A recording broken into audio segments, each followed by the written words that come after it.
Los Angeles. Late morning sunshine drenches the wide avenues and glass facades, a typical day for the City of Angels, until you hear the sudden roar of helicopters slicing through the cloudless sky. Traffic on the freeway clogs as police sirens erupt in every direction. At first, you'd think there must be some massive emergency, an accident, a high-profile traffic stop, until your eyes settle on the single battered ambulance weaving dangerously across lanes, metal sides riddled with bullet holes. Flashing lights converge from behind, while curious onlookers crane their necks from halted cars. Overhead, news choppers scramble for prime vantage, zooming in on the cracked windshield and the skid marks left behind, as this stolen ambulance fights to stay ahead of the relentless wave of police. Inside the commandeered vehicle, the scene is even more harrowing. An unconscious cop strapped to a gurney, a panicked paramedic trying to keep him alive with limited supplies, and two frantic brothers. Will Sharp at the wheel, Danny Sharp in the passenger seat, desperately trying to outrun a fate they set in motion only hours ago. This nerve-shredding pursuit, unfolding live on every local television screen, seems ripped from Hollywood fiction. But it's all too real. With each minute that passes, the city inches closer to catastrophe.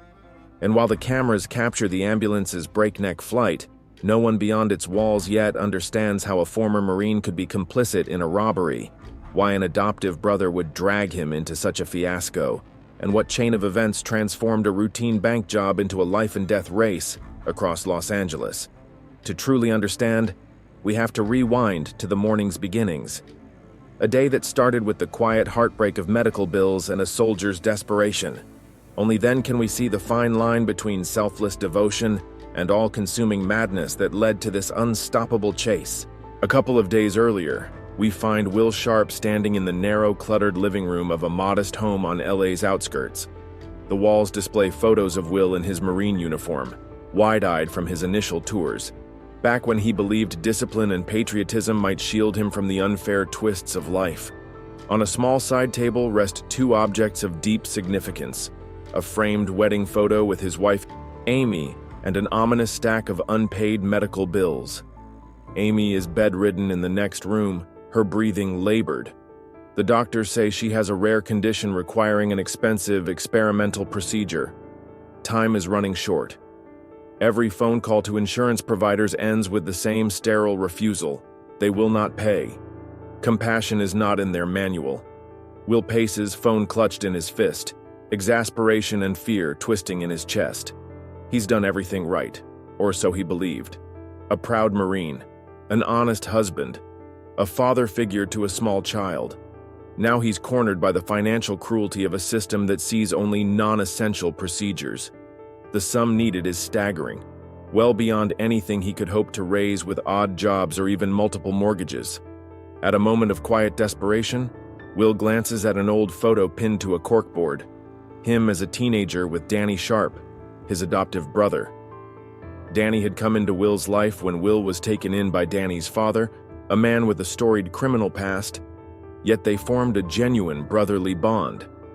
While Will joined the service, Danny inherited more than just his father's name. He inherited the father's skill for orchestrating big-money heists. Will hasn't spoken to Danny in ages, uneasy about the man's methods. But as the phone shakes in his hand, he realizes he's run out of choices. Will presses call, swallowing his pride. Amy's life is at stake. And if anyone in Los Angeles can make quick money appear, it's Danny Sharp. The next day, Will steps out of a rideshare onto the cracked pavement of an industrial district.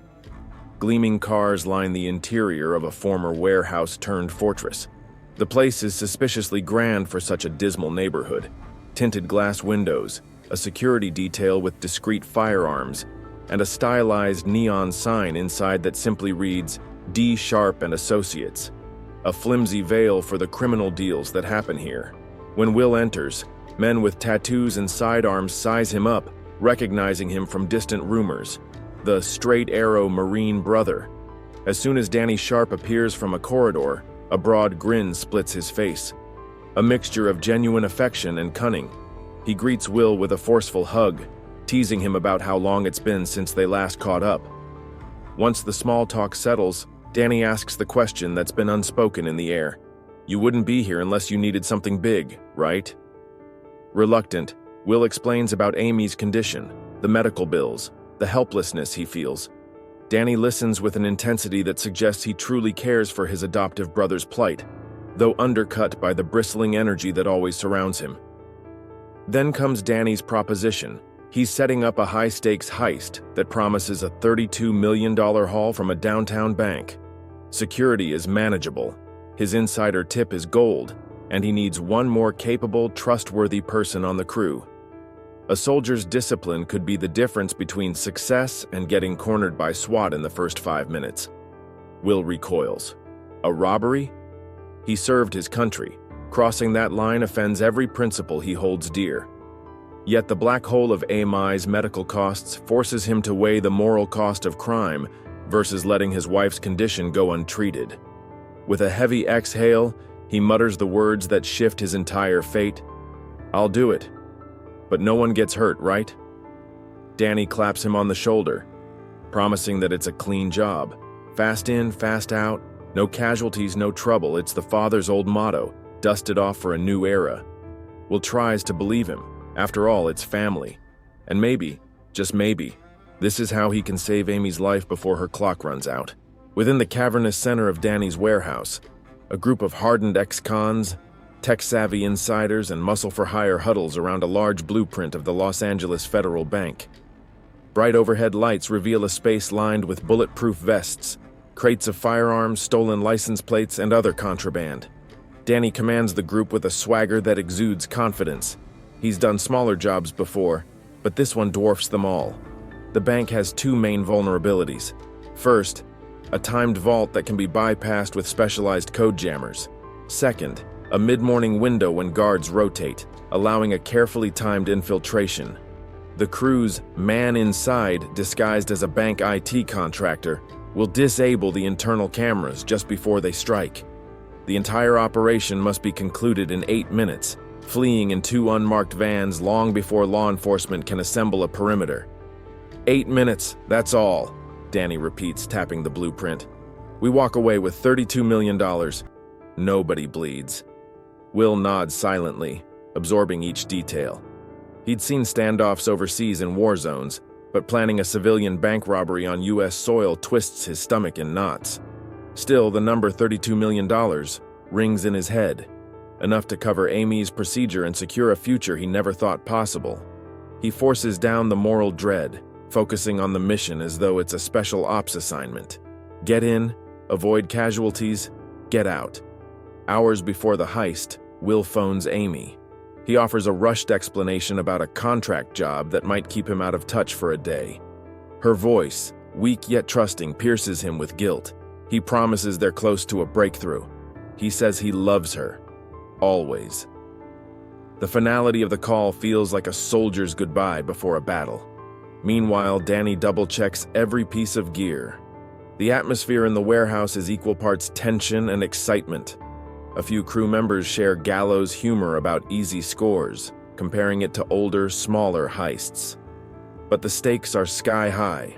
One misstep, one random misfortune, and their dreams of riches dissolve into a hail of gunfire. Dawn edges in, tinting the city orange as the crew suits up in plain clothes. The heist is about to begin.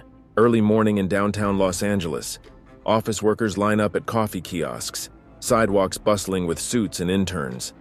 The sun's reflection bounces off steel skyscrapers. No one suspects that 2 inconspicuous vans parked a block away hold the key pieces of a grand robbery. At exactly 10 a.m., the heist commences. The disguised IT contractor slips into the bank's restricted camera room to sabotage the feed. Danny, Will, and several others saunter through the main entrance. Everything appears calm until, with pinpoint timing, each robber pulls out a concealed firearm. The guard at the door is disarmed before he can fully grasp what's happening. People scream. Tellers duck behind their windows. A masked man brandishes a shotgun, ordering everyone to freeze. Will's heart hammers. He tries to keep bystanders from panicking. This is the tightrope. Hush the alarms, secure the lobby, and reach the vault within minutes. Meanwhile, Danny's specialized tech wizard crackles over the earpiece. The vault's time lock is undone. They're almost inside. So far, it's going exactly according to plan, until an unexpected presence walks through the glass doors.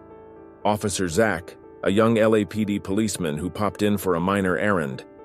The poor man's instincts scream that something's off, so he cautiously reaches for his radio. A startled robber, jittery from adrenaline, fires. One bullet tears into Zach's abdomen. In an instant, the hush dissolves into chaos. People scream and dive for cover. Will rushes to Zach, pressing a hand on the wound to stem the bleeding, his Marine training reflex.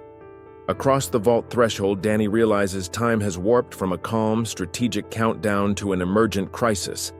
The shot cop sets off partial alarms that echo beyond the building. Police sirens accelerate in the distance. In seconds, any illusions of a victimless crime vanish. There is no neat 8-minute window left. The bank is about to be locked down tight. Danny's men frantically shove bags of cash into duffels, while Will yells for them to help the bleeding officer. The tension is lethal. If they don't leave now, SWAT teams will corner them. If they do, they leave a dying cop behind, ensuring immediate, merciless pursuit for attempted murder. Outside, police vehicles arrive, forming a perimeter. A paramedic team responding to the officer down alert hustles out of an ambulance. Among them is Cam Thompson, a seasoned EMT with a no-nonsense streak. She rushes into the lobby, aims to stabilize Officer Zach. It's a routine procedure for her, only she's never done it under the watchful eyes of armed robbers. Seeing no way out, Danny hatches a desperate idea. Take the ambulance itself. A medic to keep the cop alive, the flashing lights that can outmaneuver city traffic, and a hostage scenario that might prevent the police from shooting to kill in a mad rush. Danny and Will seize the paramedic's stretcher carrying Zach, forcibly herding Cam along at gunpoint. Will, deep in shock, helps load the wounded officer into the ambulance. The paramedics not forced on board watch, helplessly as the vehicle roars away, merging onto a downtown boulevard with police already swarming. This is how a simple bank heist escalates into the horrifying chase that will soon consume the entire city. One bullet sets it off, a bullet that changes everything. By mid-morning, every major news station picks up footage of the speeding ambulance, with half the LAPD in pursuit. Helicopters loom overhead, broadcasting the spectacle to millions. Inside the vehicle, Will Sharp grips the wheel, sweat stinging his eyes, trying to navigate through hairpin lanes and unsuspecting vehicles. Danny Sharp straddles the passenger seat, barking directions, scanning for alternate routes, brandishing a pistol at any sign of interference. Cam Thompson crouches over the gravely wounded Officer Zach, hooking up IV lines, applying pressure to the bullet wound and demanding surgical supplies. She's furious, terrified, but laser-focused on saving a man's life. At intervals, the police try to box the ambulance in, only to hesitate upon realizing a wounded cop is inside. They can't risk unleashing a hail of bullets that might kill one of their own. This hesitation gives the robbers fleeting windows to break away, swerving onto freeways or skirting neighborhood streets in a clumsy attempt to lose their tail. As the chase escalates, a police negotiator communicates through the ambulance's radio frequencies, urging them to stop. The negotiator pleads, arguing that continuing endangers more lives, that the best chance for the officer's survival is immediate hospital care. Danny counters with a brazen demand: safe passage out of the city, or the cop dies. He knows it's a morally heinous move, but from his perspective, everything is about leverage now. Will, heart-pounding, mutes the radio briefly to argue with Danny. He's not comfortable with using a dying man as a hostage, nor traumatizing an innocent paramedic. But Danny warns that surrender means a guaranteed life sentence, or possibly death by a police bullet. He reminds Will that they still have money in the bag. The chance for Amy's surgery is real if they can just escape. Will, guilt-stricken, swallows his protests and forces the gas pedal down. At the back, Cam shouts that Zach needs advanced medical help. She does what she can with the ambulance's supplies, but it's insufficient. Time ticks with lethal urgency. In homes and workplaces across Los Angeles, people watch the coverage in horror. They see an ambulance driving like a missile down freeways, precariously weaving between standstill traffic. flanked by sirens and black and white cruisers. Discussion programs ignite with speculation. How did these robbers snag an ambulance? Why is one apparently an ex-Marine? Some on social media voice sympathy for a veteran driven to extremes. Others condemn them outright. Meanwhile, local officials fear a massive public crisis, especially if the ambulance collides with innocents. Soon, specialized SWAT vehicles begin locking down key junctions, hoping to corral the ambulance. With each new blockade, Will jinks onto narrower side streets, forcing the pursuit into residential areas. Helpless residents witness the shriek of sirens, the swirl of helicopter spotlights, and the staccato of gunfire, as misguided shots occasionally bounce off the ambulance's reinforced panels. Everything is building toward a catastrophic confrontation. Inside the stolen vehicle, the line between captor and hostage blurs. Cam hurls furious words at Danny for pointing a gun at them. She demands more supplies, bandages, saline, clamps, whatever might stop Zach's internal bleeding. Will rummages in the overhead compartments. Though they're criminals in her eyes, Cam sees flickers of genuine concern, especially in Will, who looks horrified by the trail of destruction they're leaving. At one point, the ambulance slams into a row of parked cars as Will avoids a police spike strip. The jolt sends medical equipment clattering across the floor. Zach moans, blood seeping through freshly applied gauze. Cam begs them to slow down, but Danny warns they'll be pinned if they do. Will can only glance over his shoulder, apology etched on his face. As minutes become an hour, the tension pushes Danny's bravado closer to breakdown. Flashbacks pepper his mind, scenes of his father planning intricate heists, training Danny in the art of subterfuge. A father who took in Will as an adopted son, giving them a bond deeper than genetics. Danny has long believed that success in crime is about nerve and loyalty. The second you lose your willpower, everything collapses. He repeatedly tries to psych himself up, insisting to Will that they're unstoppable. Yet the evidence of unstoppable meltdown is all around them. The battered ambulance, the unstoppable ring of sirens, the siren-lashed paranoia in Danny's eyes. He's no longer calm and collected, but a desperate man with a pistol, using a wounded cop as a shield. While Danny rants about roots and ransoms, Will contemplates the meltdown of all he once believed in. He sees glimpses of moral lines he's crossing, kidnapping an EMT, endangering countless bystanders, brandishing lethal force. His mind keeps returning to Amy, lying at home, waiting for a miracle. Is this the only way to save her? Or has he damned himself beyond repair? Guilt churns in Will's stomach every time he hears the police negotiator on the radio, every time the ambulance narrowly avoids mowing down pedestrians. He tries telling himself that as soon as they find a safe corridor out of the city, they'll let Zach and Cam go. But with each new roadblock, each bullet pinging off the ambulance, that hope fades. Desperate for escape, Danny arranges a meeting with a crime contact in an industrial zone, someone who owes him favors from prior deals. The idea is to swap the ambulance for unmarked vehicles, maybe even stow away in shipping containers, and flee the city under the radar. The contact, however, has also been compromised. Police intelligence tracked Danny's phone. By the time the ambulance squeals into the lot, sirens close in from multiple angles. A wave of gunfire erupts as law enforcement tangles with the contact's small crew. Shipping crates topple, a forklift goes up in flames, and the entire yard becomes a swirling dust cloud of shouting men and squealing tires. Will tries to maneuver the ambulance behind crates for cover, while Cam shields Zach's body from stray bullets, cursing every second. Danny fires warning shots out the passenger window, but it's mayhem. When the smoke clears, a partial blockade stands. The contact's men either dead or fleeing. Realizing they can't linger, Will floors the gas again, smashing through a fragile fence and careening back onto city streets.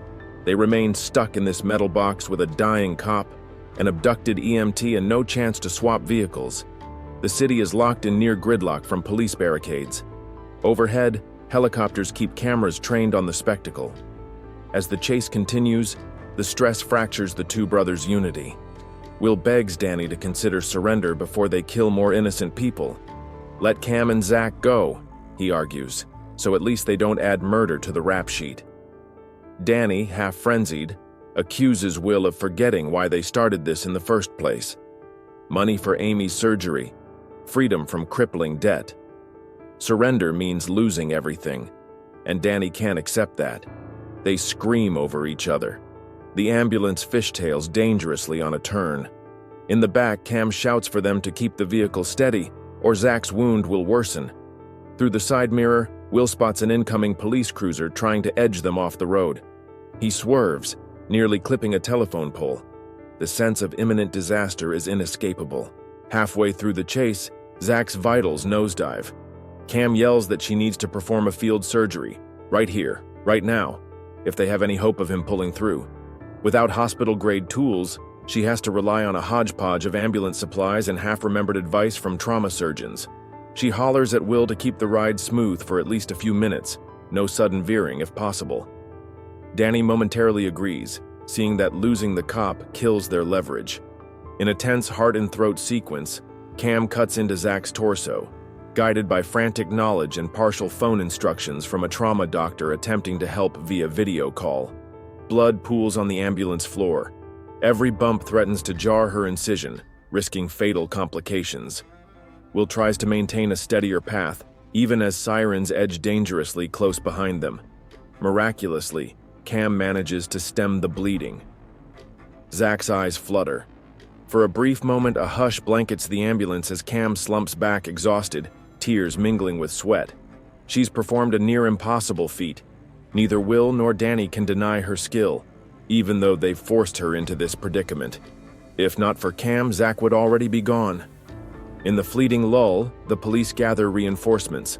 A specialized SWAT team lines the freeways with spike strips. News channels track each twist in real time. Some commentators remark on the internal tensions within the ambulance, evident from the stuttered radio transmissions and the glimpses caught by traffic cameras. Others amplify calls for the chase to end before a bigger bloodbath. Back inside, Danny's phone rings. The negotiator tries again, offering partial clemency if they safely hand over Zach. Danny yells obscenities, refusing to negotiate from a position he believes is weak.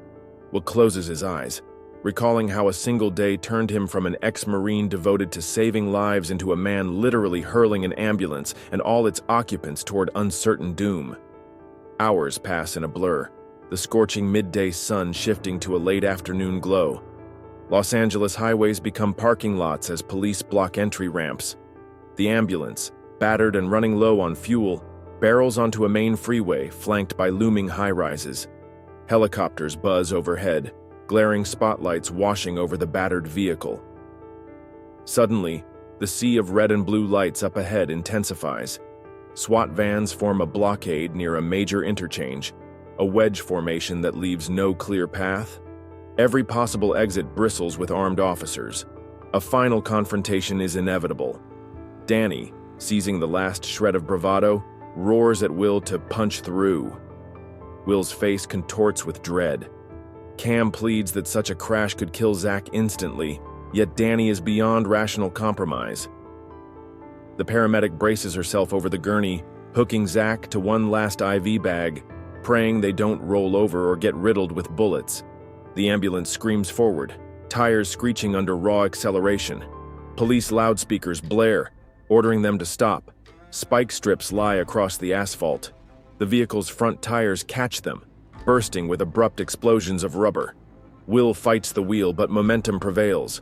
The ambulance tips onto its side, grinding across the concrete in a storm of sparks, unstoppable momentum turning the freeways into a stage for devastation.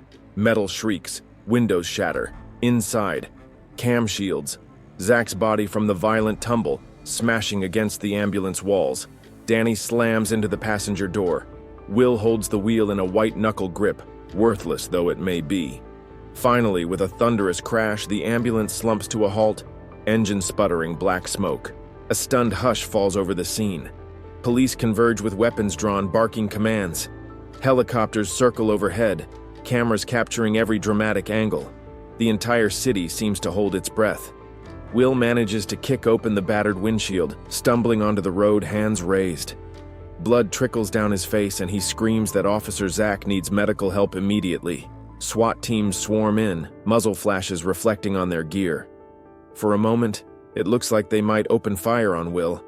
Then they see Cam dragging Zach's gurney out of the wreck, frantic for the paramedics on the scene. Officers lurch forward to help, recognizing that the wounded man is one of their own. Then, Danny emerges, gun still clutched. His eyes burn with furious denial. He cannot accept surrender. Instinct battles. Reason. Shouts ring out from the police line. "Drop your weapon!" The tension is razor sharp, a fraction of a second from exploding into lethal violence. A single shot cracks the air. Danny stands still, disbelief flooding his face. A red stain blooms on his shirt. With staggering steps, he drops the gun and crumples to the pavement. In the swirling vortex of sirens and flashing lights, Will rushes to Danny's side. They lock eyes for a heartbeat. Danny, once so brash and confident, chokes on blood, an apology, or a half-formed word flickering in his last breath. Will cradles him, tears streaking the grime on his face. Within seconds, police clamp handcuffs on Will. Medics rush in to retrieve Zach. Cam, battered and traumatized, collapses to her knees, face drawn with exhaustion and heartbreak. The entire spectacle, this day of madness, has concluded in a final cataclysmic crash. The cameras capture it all. Paramedics transferring Zach to a proper ambulance, Danny's motionless form, Will being taken into custody, drenched in guilt and sorrow. For viewers at home, the reality of how a straightforward bank robbery spun into a catastrophic citywide chase is almost unfathomable. For Will, the ramifications are immediate. He's lost any illusions of an easy fix for his wife's medical bills. He's lost his brother to a bullet, and he's heading for a life behind bars, if he even survives the legal repercussions. In the days and weeks that follow, Los Angeles collectively exhales. News programs replay the chase from helicopter vantage, dissecting the timeline. Public debate erupts around healthcare failings, how a veteran could be so desperate as to rob a bank, law enforcement tactics, and the moral complexities of those final hours. Memes, debates, and heated commentaries flood social media. Will Sharp, in police custody, faces an array of serious charges: armed robbery, kidnapping, endangering an officer, and more. However, testimonies emerge, particularly from Cam Thompson, emphasizing how Will repeatedly tried to minimize harm, how he assisted in saving Officer Zach's life, and how his initial crime was tied to medical desperation. Nobody denies the harm done. The question is whether the courts will grant any leniency. Officer Zach, after multiple surgeries, survives, thanks to Cam's extraordinary efforts inside the ambulance. He grapples with the complicated realization that the very men who caused his injury also facilitated his rescue. The media dubs him the luckiest cop in LA, while he wrestles with enduring injuries that may change his career forever. Cam Thompson returns to her paramedic station after a mandatory leave. She's hailed as a hero for treating her would-be captor's victim, yet she struggles with nightmares of the unstoppable chase, the bullet holes in the ambulance, the sheer stress of watching the city swirl by at lethal speed. Meanwhile, a grassroots campaign, spurred by outraged citizens, veterans advocacy groups, and philanthropic donors, raises funds to cover Amy's urgent medical procedure. Ironically, the outcry over Will's story reveals the healthcare crisis he and many others face. In one final poignant note, Will's lawyer visits him to relay that Amy's surgery went forward, crowdfunded by thousands who read about her plight.